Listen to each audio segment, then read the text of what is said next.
So here we go. They keep filing in.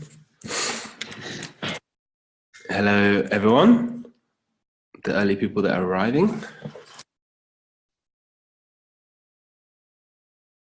Can you see it happening, Ryan? Yeah, I can see a lot of people moving in. So yeah, as you're coming in, everyone, welcome. If you can find your way to the chat box at the bottom, just yeah, type in your name, where you're from, and we'll see who's here.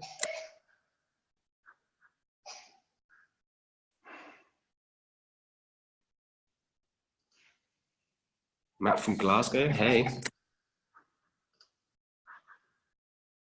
Randy, Rich from Branton, if I spelled that right.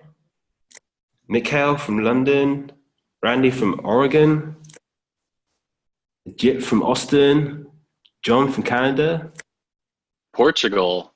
Hi, Oh, wow. Isabel. Portugal, that's great. Sweden. Oh, some far ones. All Well, sorts. Sweden's pretty close to you, Theo. Yeah, that's closer to me than you, no? Yeah. Where are you right now, Theo? I'm in Berlin. Oh, okay. All right. Yeah, so it's cold and dark. And where are you? I'm in Texas.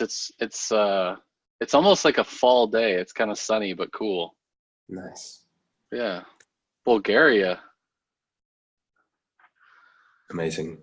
Okay, so yeah, should we wait another minute or? Oh, yeah, people are still coming in. still a few late arrivals. But what I will do before I pass to Ryan, who will start our webinar about BDD with Cucumber, I will just run a quick poll about your role. So you'll see it pop up in a minute.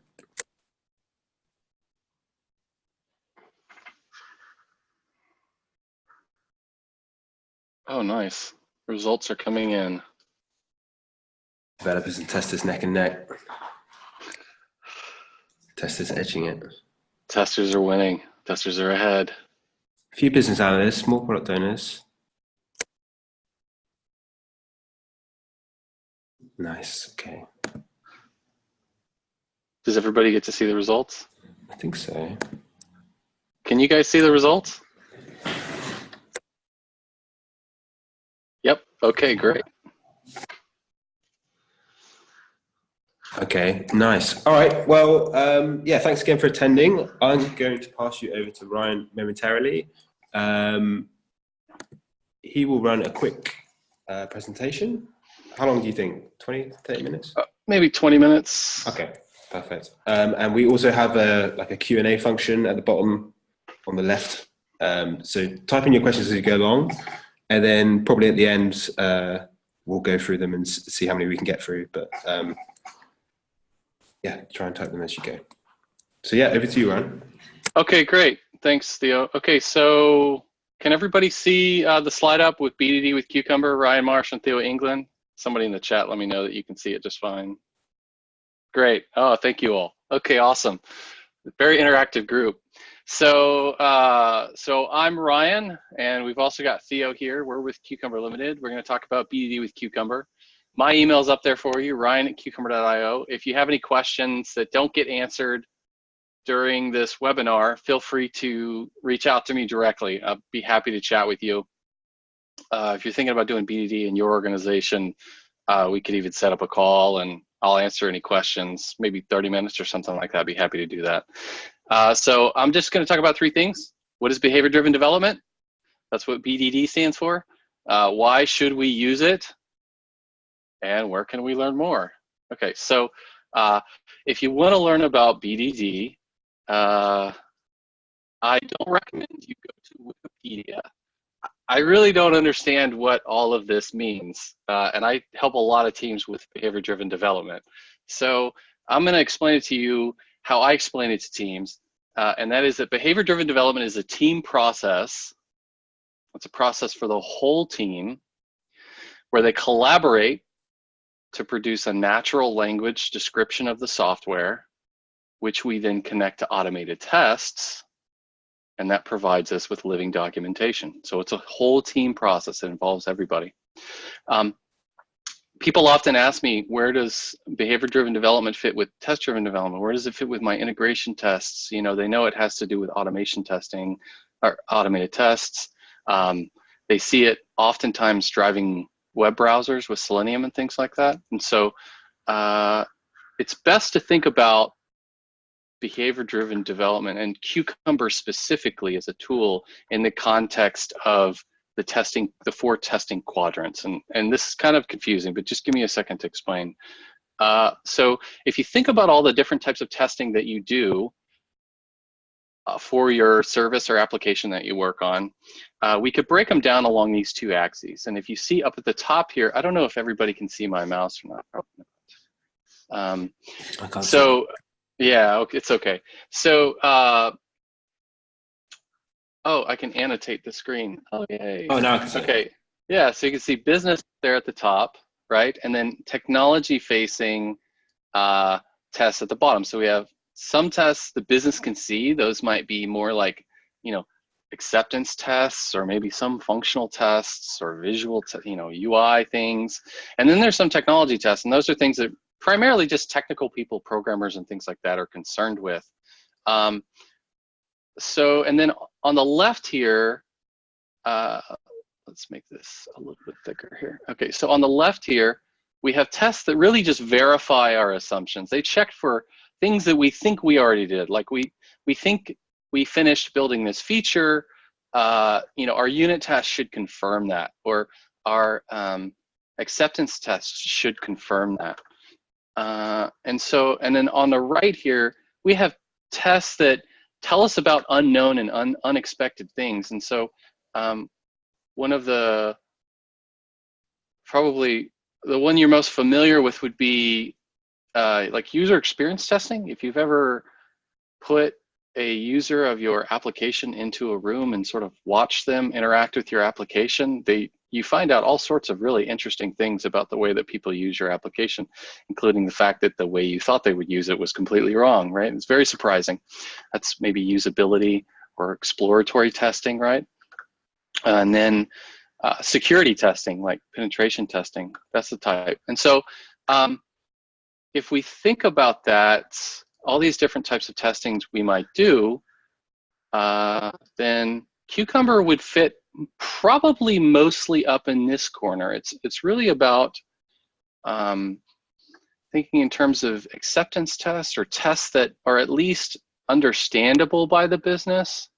And so, you know, you wouldn't use Cucumber for things that you would need, maybe use JUnit for, or something like that, for like low-level programmer testing. Or if you need to test an API, like Swagger is a really great tool. Cucumber really helps bring together the communication of the development team and testers and product owners. And we'll learn more about that in a minute.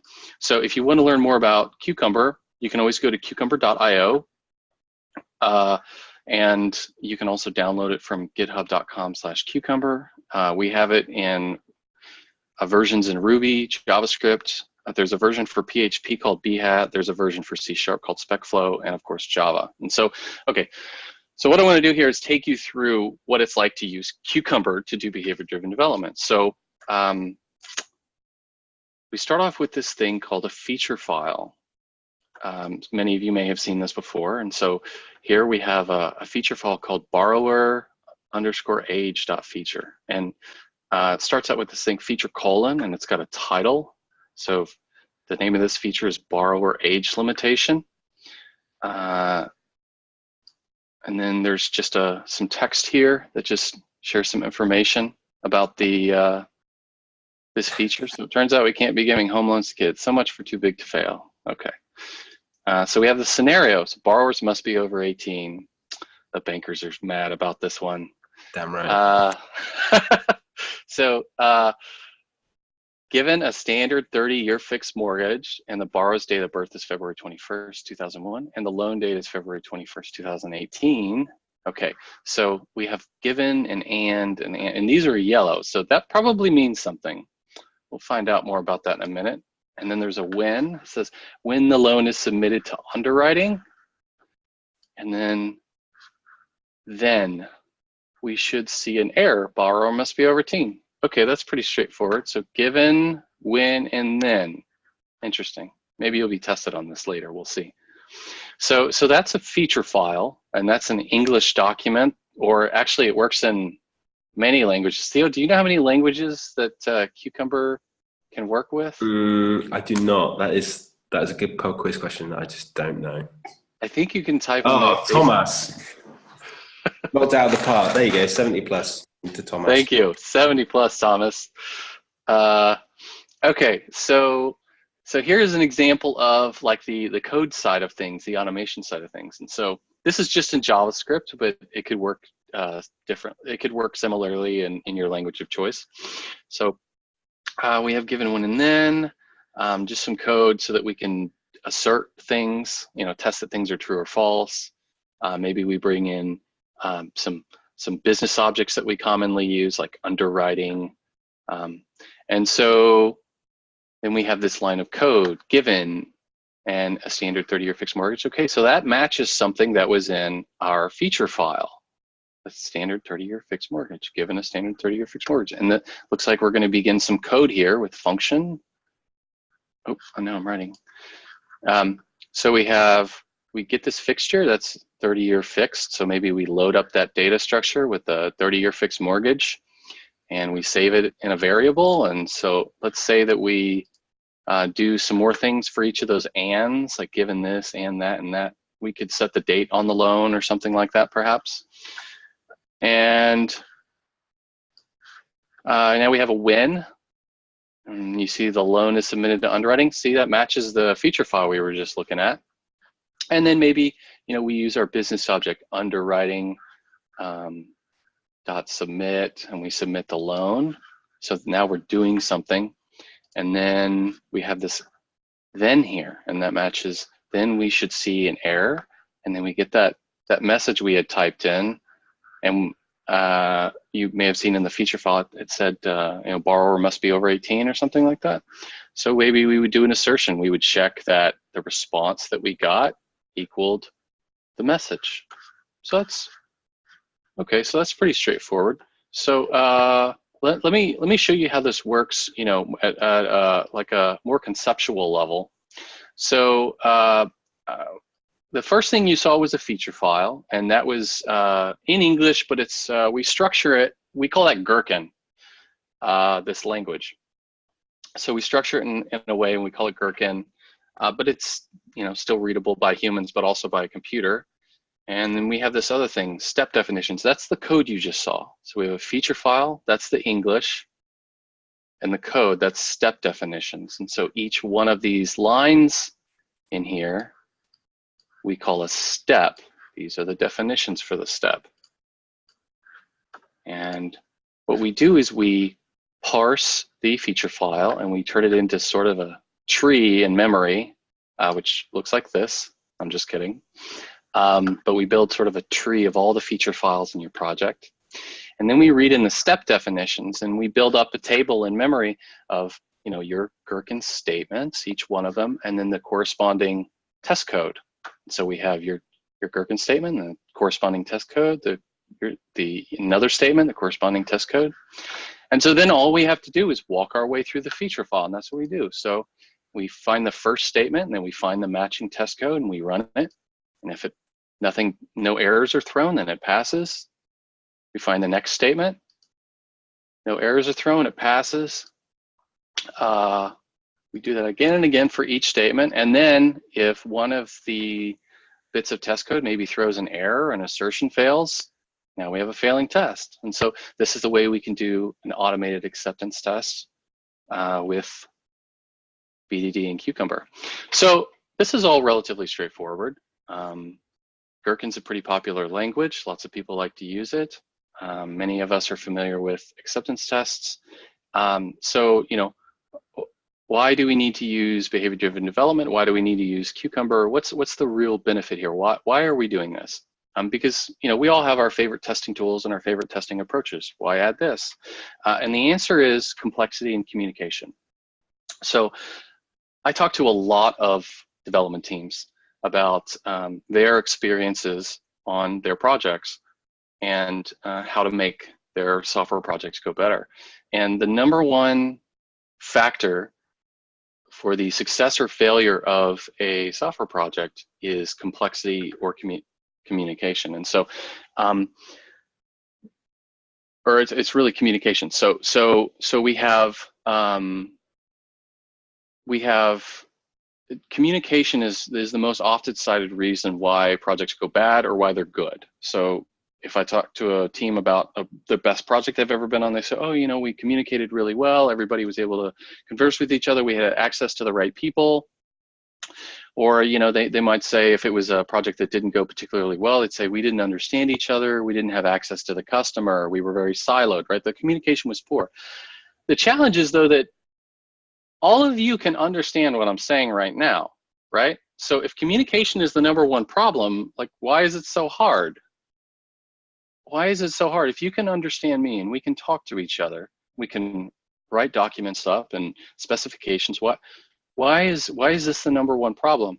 And the reason for that is that we're communicating about complex systems with a brain that was selected for avoiding predators, poking things with a stick, and telling stories around a campfire. That's not a scientific statement. That's, you know, just my perspective on this. And so kind of what we end up with is something like this. Hopefully you guys have seen something like this before. It's how the customer explained it, how the project leader understood it, how the engineer designed it, how the programmer wrote it, how the sales executive described it. Yeah, this is sure. Always true, right? The project, of course, was not documented. What was installed, the customer was billed for a full-blown roller coaster. This is the level of support they got, right? And all the customer really needed was a tire swing. We can all relate to projects that went like this. And so we have this communication challenge we recognize, and it's not like we're not doing our best.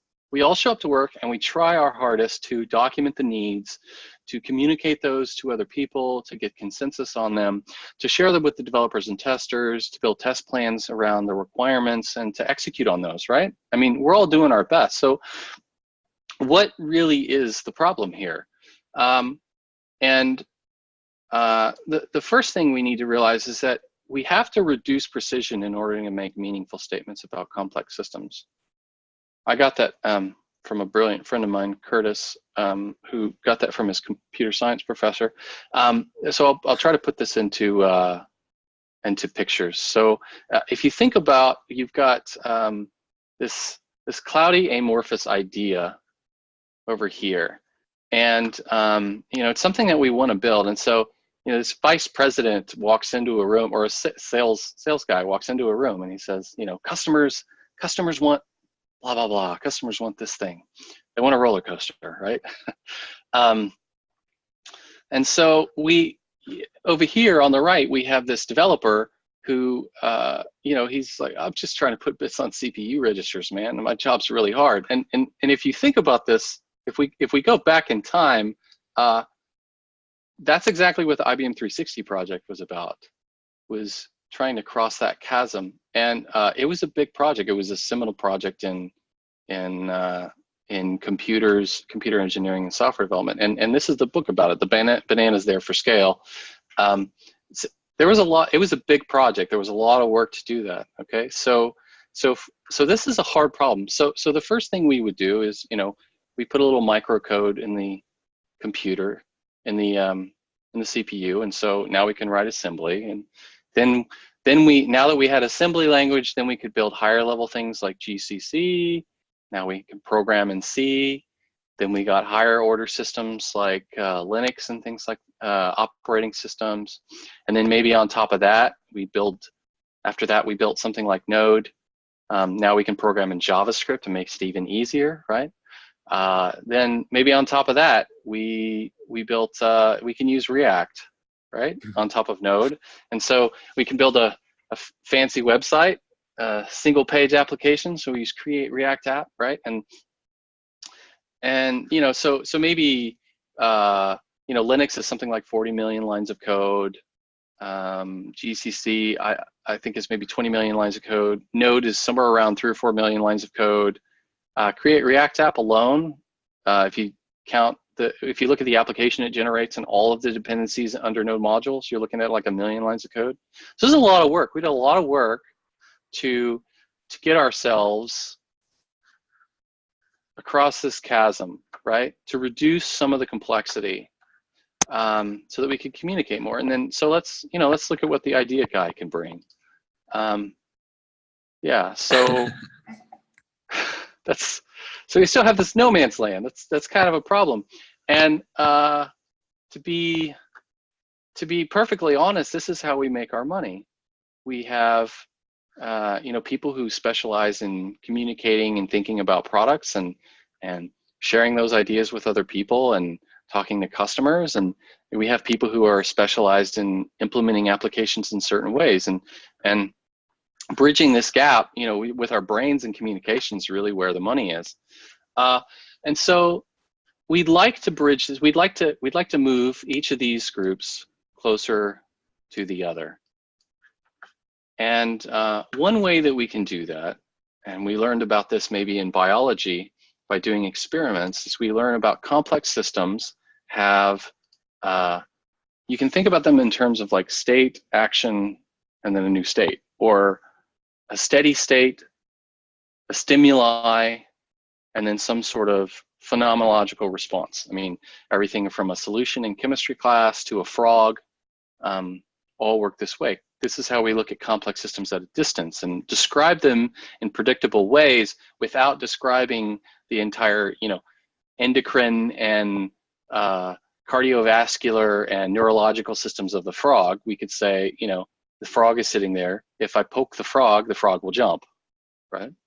That's state, action, and the new state. And so this corresponds with context, action, and outcome.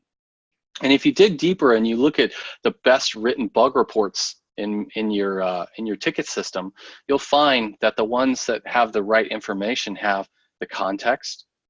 Where were you in the system? What were you doing? What version did you have? What were you logged in as? How did you get to this page? And then the action, like what is that singular, unique stimuli or mutation you introduced? And then what was the outcome? What did you expect to happen and what actually happened, right? Context, action, and outcome. It's in a lot of things. If you've read Kent Beck's Test-Driven Development book, he explains unit tests in terms of arrange, that's context, act, and assert, that's asserting the outcome. So let's apply this to our gherkin.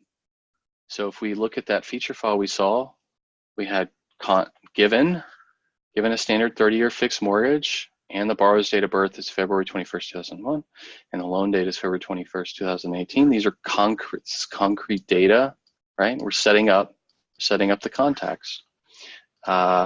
Then we introduce a singular mutation to the system. We submit the loan to underwriting, and then we observe the outcome, right? So it's very straightforward. Business people can understand this. Testers and developers can speak this language. And this really helps teams close that gap in communication. So we at Cucumber have a class we call BDD Kickstart. And this is everything you need to get your team doing behavior-driven development. So it's a really fun class. It delves deeper into more than just how to use Cucumber.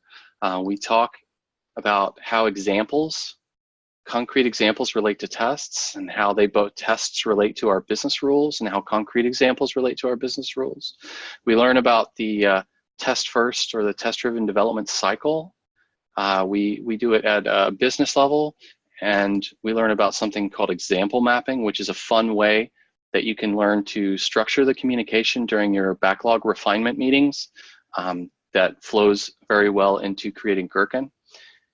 And then we actually implement what we learned in Cucumber. So the class is there to inspire confidence. We're the experts with years of practical experience in BDD and Agile. We've trained hundreds of organizations, and we've seen all the hard cases. The